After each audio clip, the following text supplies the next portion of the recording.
जिंदगी कामिल इताअत पर आ जाए, इताअत सिखाने के लिए हाजिर है। इसलिए अपनी इबादत की लाइन को अच्छे से अच्छी बनाते हुए पूरी उम्मत इबादत पर आ जाए।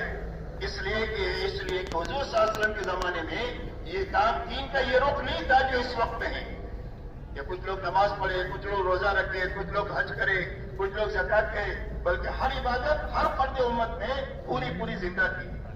इसलिए मेरे दोस्तों, इबादत की लाइन अच्छे से अच्छी बने, इसलिए कि अल्लाह से हमारा ताल्लुक जो बनेगा वो इबादत के रास्ते से बनेगा। हम अल्लाह के बंदे हैं, अल्लाह हमारे रब है, हमारी इबादत अच्छी हो जाएगी तो अल्लाह ताला की तरफ से हमारी मदद हो जाएगी। इसीलिए फरमाया इय्याका नअबुदु व इय्याका नस्तईन, अल्लाह तेरी ही इबादत करेंगे और तुझी से मदद लेंगे। इसलिए इबादत की लाइन अच्छे से अच्छी बनाना, उसी के साथ हमारी मुआशरत अच्छी बनाना। मुआशरत कहते हैं आपस के रहन सहन को, लोगों के